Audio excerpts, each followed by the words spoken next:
नमस्कार। 22 के महासमर में आपका स्वागत है। मैं हूं आपके साथ शुभम त्रिपाठी और 22 के महासमर में आपको बताएंगे अखिलेश को बीजेपी के संगठन का जवाब और साथ ही आपको बताएंगे कि कैसे रविवार का दिन सियासत के नाम रहा। आपके साथ 22 के महासमर में मैं हूं आयुष सूर्यवंशी। आपको बताएंगे कि कैसे पीएम मोदी 10 दिन में यूपी के मिशन 22 को साधने के लिए चक्रव्यूह की रणनीति पर काम कर रहे हैं और बीजेपी कैसे इसकी तैयारी में जुटी हुई है। लेकिन बात सबसे पहले 22 के महासमर में उतरे रथों के महारथियों की।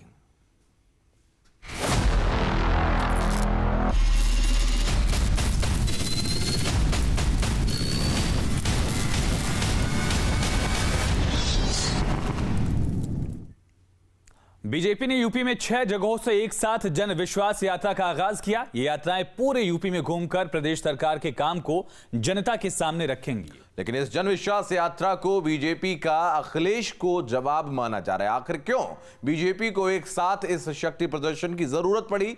क्या है बीजेपी की रणनीति, जानेंगे।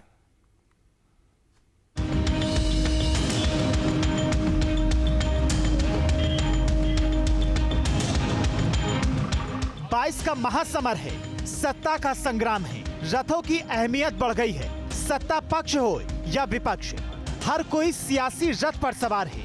अखिलेश के विजय रथ के जवाब में बीजेपी की ओर से जन विश्वास रथ की शुरुआत की गई। प्रदेश की 6 जगहों से बीजेपी ने जन विश्वास यात्रा का शुभारंभ किया।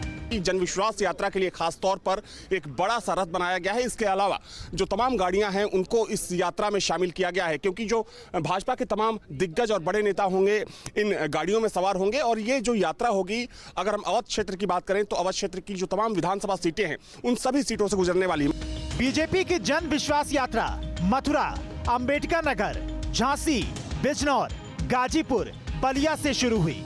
मथुरा में सीएम योगी आदित्यनाथ ने यात्रा को रवाना किया, लेकिन इससे पहले सीएम ने श्री कृष्ण जन्मभूमि पहुंचकर पूजा अर्चना की।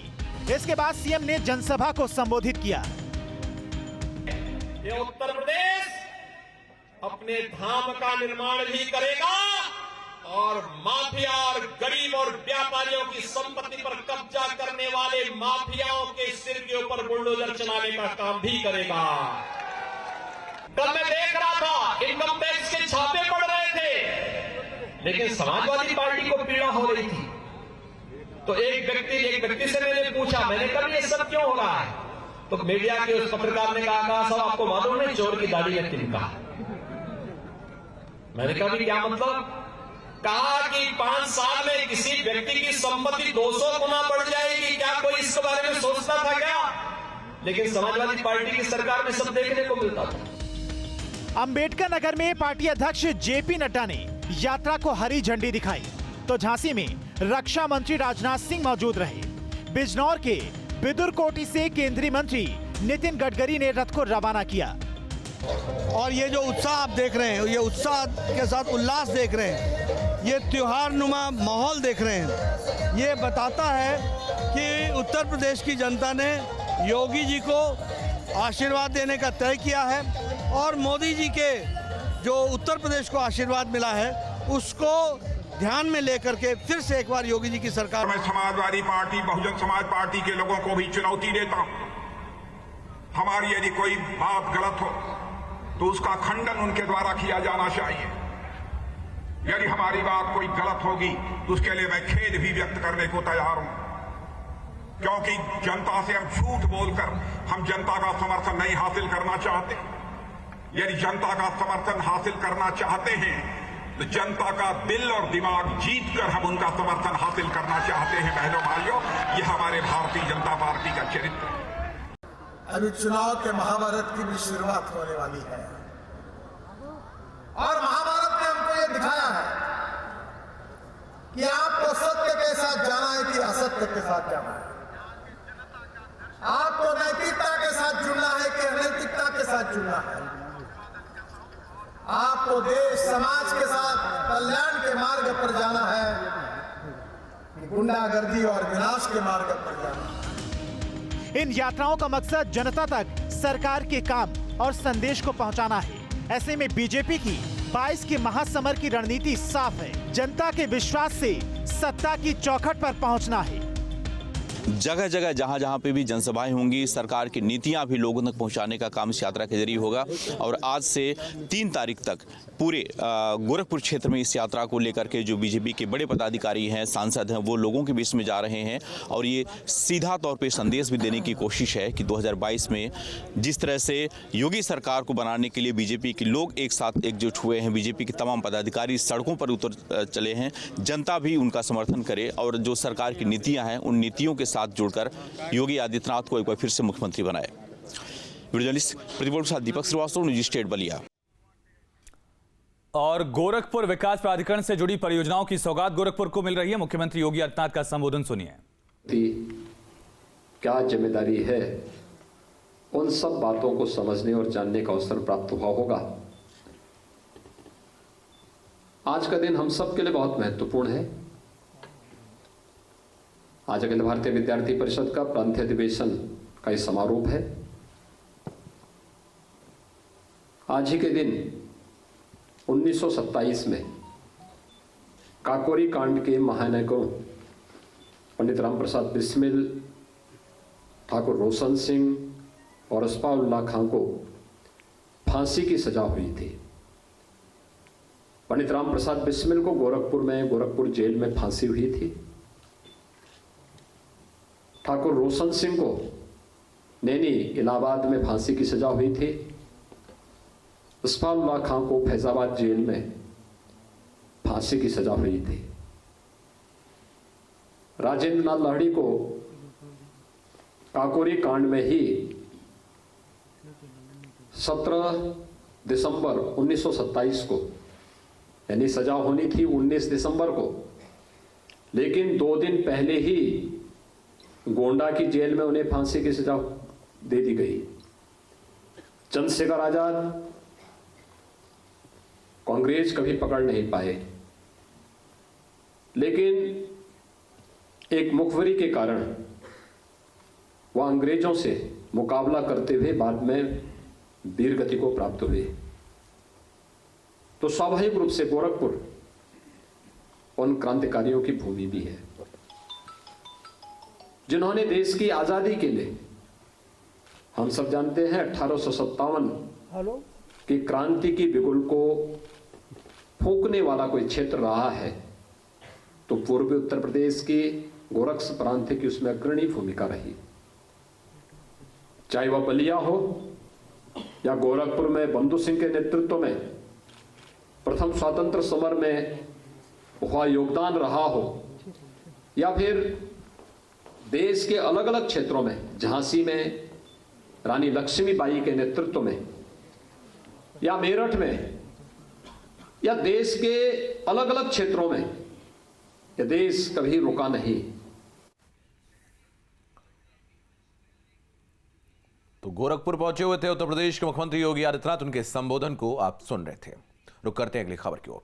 बीजेपी ने यूपी में 6 जगहों में से एक साथ जन विश्वास यात्रा का आगाज किया है और ये यात्राएं पूरे यूपी में घूमकर प्रदेश सरकार के काम को जनता के सामने रखेंगी। लेकिन इस जन विश्वास यात्रा को बीजेपी का अखिलेश को जवाब माना जा रहा है। आखिर क्यों बीजेपी को एक साथ इस शक्ति प्रदर्शन की जरूरत पड़ी, क्या है बीजेपी की रणनीति, देखिए। 90 किलोमीटर लंबे गंगा एक्सप्रेस वे के शिलान्यास समारोह में पधारे बीजेपी 22 के महासमर को साधने के लिए पूरा दम दिखा रही है। फिर बात बूथ कार्यकर्ताओं की हो, दूसरी कतार की हो या शीर्ष नेतृत्व की, हर मोर्चे पर विरोधियों को चित करने की रणनीति पर काम किया जा रहा है। जैसे जैसे चुनाव करीब आ रहे हैं, पीएम मोदी की रणनीति भी ऐसे में बढ़ती जा रही है। जन आशीर्वाद हमारी यात्राएं निकल रही, 6 नेता वहां दे रहे हैं, प्रधानमंत्री आ रहे हैं, उत्तर प्रदेश के सांसद हैं और भारतीय जनता पार्टी के नेता भी हैं। तो हर नेता का दायित्व है कि अपनी पार्टी के लिए प्रचार करे और जो काम हमने किए हैं उनका लोकार्पण करे, शिलान्यास करे। ये दायित्व है नेताओं का, उस दायित्व का निर्वहन प्रधानमंत्री कर रहे हैं। मुझे लगता है विपक्ष को दर्द नहीं होना चाहिए, परिवार की पार्टियों को ये दर्द स्वाभाविक है कि हमारे पास नेतृत्व की एक श्रृंखला है, उनके पास एक व्यक्ति है। बीजेपी ने 22 को साधने के लिए एक बार फिर मोदी लहर को भुनाने की रणनीति बना ली है। चुनावी तारीखों की घोषणा से पहले बीजेपी विकास की बुनियाद को मजबूत करना चाहती है और इसी को देखते हुए पीएम मोदी के 10 दिन में 4 बार यूपी के दौरे हैं।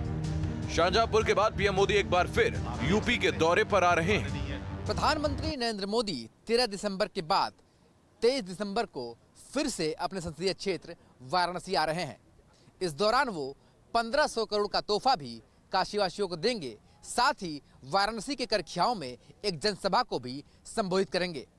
बात की जाए वाराणसी के विकास की, तो लगातार वाराणसी के विकास के लिए प्रधानमंत्री प्रयास करते रहे हैं और इस बार भी जब 10 दिनों में दूसरी बार वो वाराणसी आ रहे हैं तो 1500 करोड़ का तोहफा अपने साथ लेकर आ रहे हैं।